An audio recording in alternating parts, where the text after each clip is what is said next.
When I was a kid, I used to think that pork chops and karate chops were the same thing. I thought they were both pork chops.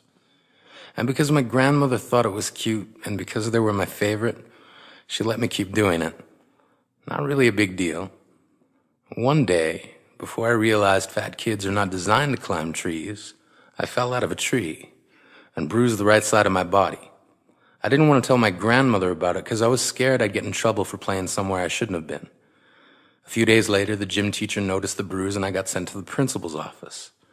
From there, I was sent to another small room with a really nice lady who asked me all kinds of questions about my life at home. I saw no reason to lie. As far as I was concerned, life was pretty good. I told her whenever I'm sad, my grandmother gives me karate chops.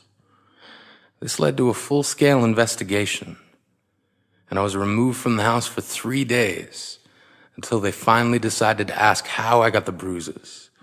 News of this silly little story quickly spread through the school, and I earned my first nickname, Pork Chop. To this day, I hate pork chops. I'm not the only kid who grew up this way, surrounded by people who used to say that rhyme about sticks and stones. As if broken bones hurt more than the names we got called, and we got called them all. So we grew up believing no one would ever fall in love with us, that we'd be lonely forever, that we'd never meet someone to make us feel like the sun was something they built for us in their tool shed. So broken heartstrings bled the blues as we tried to empty ourselves so we would feel nothing. Don't tell me that hurts less than a broken bone. That an ingrown life is something surgeons can cut away, that there's no way for it to metastasize, it does. She was 8 years old. Our first day of grade 3 when she got called ugly. We both got moved to the back of class so we would stop getting bombarded by spitballs. But the school halls were a battleground where we found ourselves outnumbered day after wretched day. We used to stay inside for recess because outside was worse.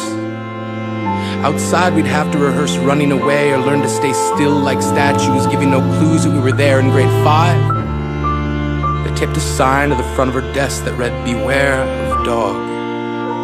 To this day, despite a loving husband, she doesn't think she's beautiful because of a birthmark that takes up a little less than half her face. Kids used to say she looks like a wrong answer that someone tried to erase but couldn't quite get the job done. And they'll never understand that she's raising 2 kids whose definition of beauty begins with the word mom.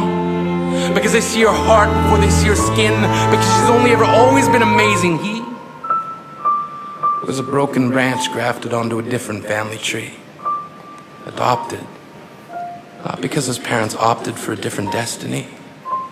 He was 3 when it became a mixed drink of 1 part left alone and 2 parts tragedy. Started therapy in 8th grade. Had a personality made up of tests and pills. Lived like the uphills were mountains and the downhills were cliffs. 4/5 suicidal, a tidal wave of antidepressants, and an adolescence being called pauper. 1 part because of the pills, 99 parts because of the cruelty. He tried to kill himself in grade 10 when a kid who could still go home to mom and dad had the audacity to tell him, "Get over it." As if depression is something that can be remedied by any of the contents found in a first aid kit. To this day, he's a stick of TNT lit from both ends. Could describe to you in detail the way the sky bends in the moments before it's about to fall. And despite an army of friends who all call him an inspiration, he remains a conversation piece between people who can't understand. Sometimes being drug-free has less to do with addiction and more to do with sanity.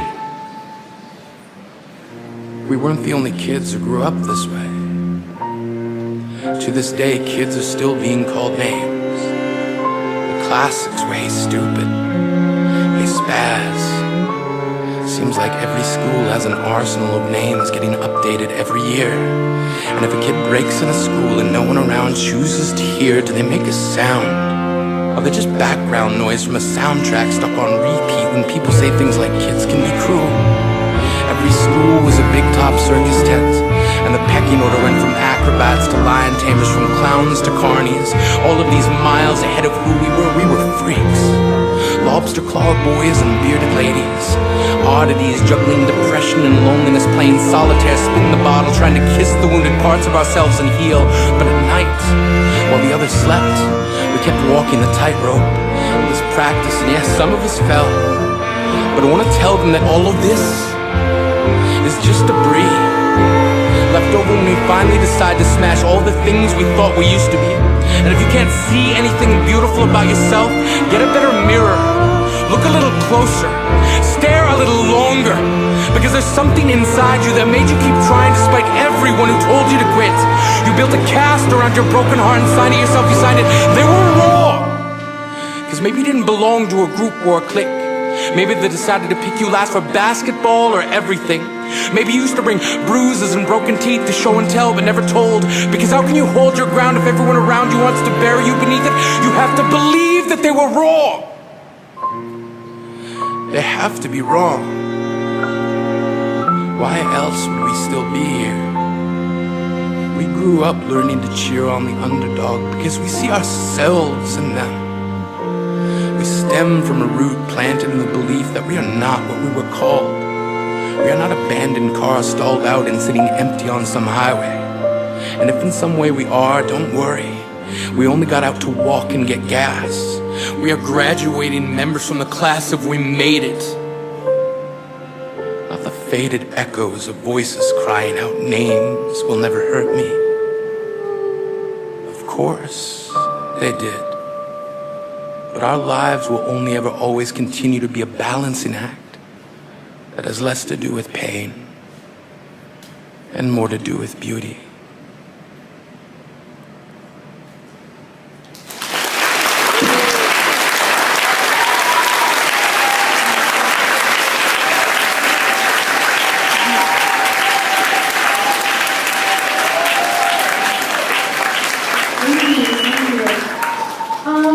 So I'm just gonna, for my personal project, I need to ask the audience, what do you think the theme was?